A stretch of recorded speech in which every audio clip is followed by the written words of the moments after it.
Hello दोस्तों, स्वागत है आपका स्टडीग्राम चैनल में। आज हम हिंदी के एक महत्वपूर्ण टॉपिक उपसर्ग और प्रत्यय को पढ़ेंगे, जो कि परीक्षा की दृष्टि से अत्यंत महत्वपूर्ण है। तो चलिए वीडियो को स्टार्ट करते हैं। सबसे पहले जानते हैं कि उपसर्ग क्या है। उपसर्ग को इंग्लिश में हम प्रीफिक्स भी कहते हैं, यानी ऐसे शब्दांश जो शब्द के आगे जुड़कर उसमें विशिष्टता, परिवर्तन या विशेष अर्थ ला देते, उन्हें उपसर्ग कहते हैं। यानी कि जो किसी भी शब्द के आगे या पहले जुड़ जाते हैं और उसके अर्थ में जो भी बदलाव आता है उसे हम उपसर्ग कहते हैं। जैसे सुपुत्र, ये आपका एक सार्थक शब्द है ना, तो इसमें उपसर्ग क्या लगा है? सु। तो सु जमा पुत्र बराबर सुपुत्र, तो इसमें सु उपसर्ग हो गया। इसमें एक सार्थक शब्द देखिए लिखा है कुपुत्र। इसमें पुत्र एक शब्द है, लेकिन इसमें उपसर्ग देखेंगे तो क्या है? कु उपसर्ग है। तो इसमें सु तथा कु क्या है? उपसर्ग है। और पुत्र क्या है? सार्थक शब्द है। चलिए देखिए, उपसर्ग जो होता है वो दो शब्दों से भी मिलकर बना है, ये जानते हैं। उप और सर्ग। उप का अर्थ होता है समीप या नजदीक, और सर्ग का अर्थ होता है सृष्टि करना, निर्माण करना या फिर रचना करना, एक ही चीज।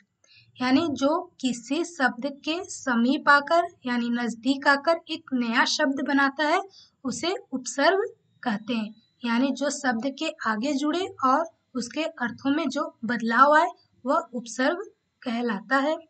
चलिए इसके उदाहरण से और अच्छे से समझ में आ जाएगा। इसके उदाहरण देखिए। शब्द उपसर्ग और मूल शब्द।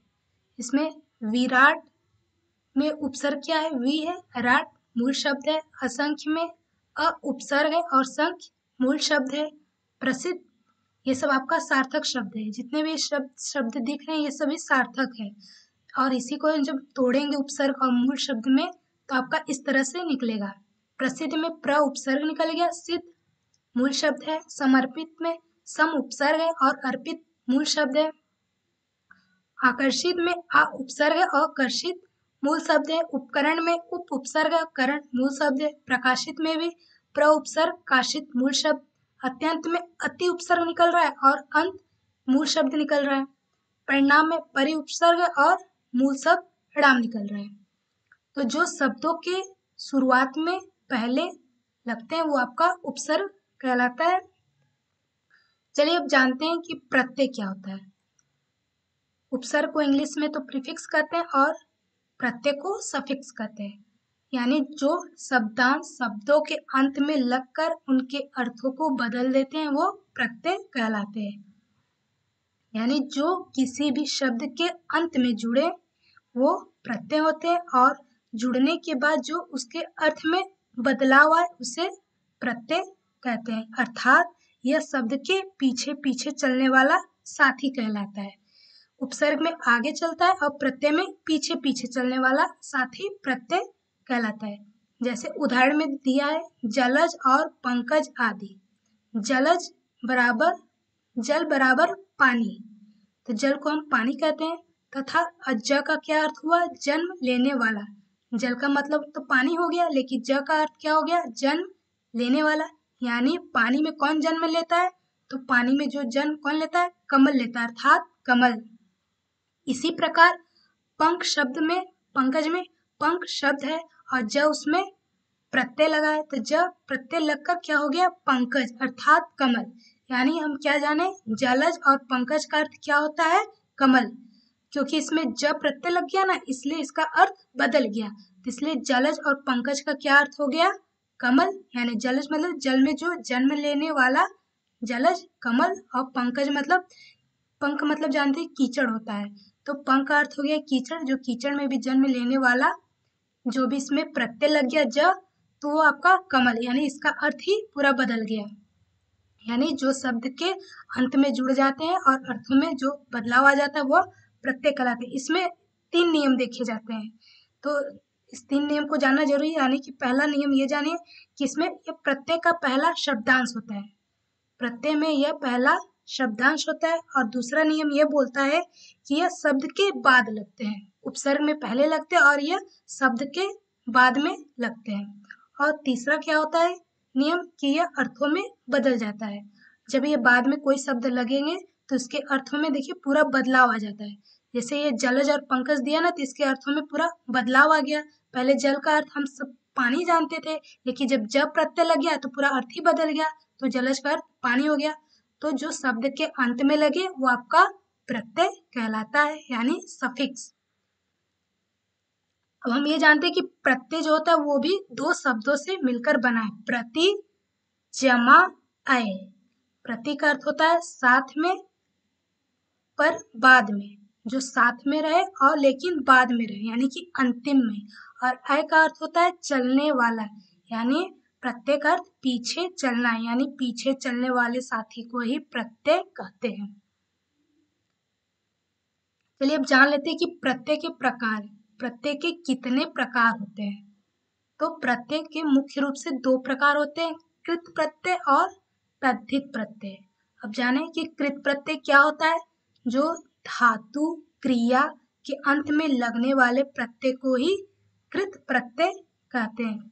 अर्थात हम ये कह सकते हैं कि जिन मूल अक्षरों से क्रियाएं बनती हैं उन्हें धातु कहते हैं। जैसे पढ़, लिख, खा, चल, ये सब क्या है धातु, यानी कि क्रिया, धातु को ही क्रिया कहते हैं। पढ़, लिख, खा, चल, ये सभी धातु, और उसके पीछे जिस भी शब्द का हम प्रयोग कर देंगे वो आपका प्रत्यय कहलाएगा। तो यानी जो धातु या क्रिया के अंत में जो भी शब्द लगेंगे वो आपका प्रत्यय कृत प्रत्यय कहलाएगा। तद्धित प्रत्यय जानते हैं, तद्धित प्रत्यय क्या होता है। तद्धित में संज्ञा, सर्वनाम, विशेषण आदि के अंत में लगने वाले को तद्धित प्रत्यय कहते हैं। संज्ञा, सर्वनाम, विशेषण हमने आपको पढ़ाया था, तो वही चीज है तद्धित प्रत्यय, जिसमें संज्ञा, सर्वनाम, विशेषण के अंत में जो भी प्रत्यय लगेगा वो आपका तद्धित प्रत्यय कहलाएगा। कृत प्रत्यय में धातु और क्रिया के अंत में लगते हैं और तद्धित में संज्ञा, सर्वनाम, विशेषण का ध्यान रखा जाता है। चलिए अब इसके कुछ उदाहरण देख लेते हैं। प्रत्यय के, प्रत्यय में शब्द, इसमें भी देखा जाता है मूल शब्द और प्रत्यय। तो भयंकर आपका एक सार्थक शब्द है। अब इसका मूल शब्द निकालेंगे तो भय निकलेगा और कर आपका मूल शब्द है।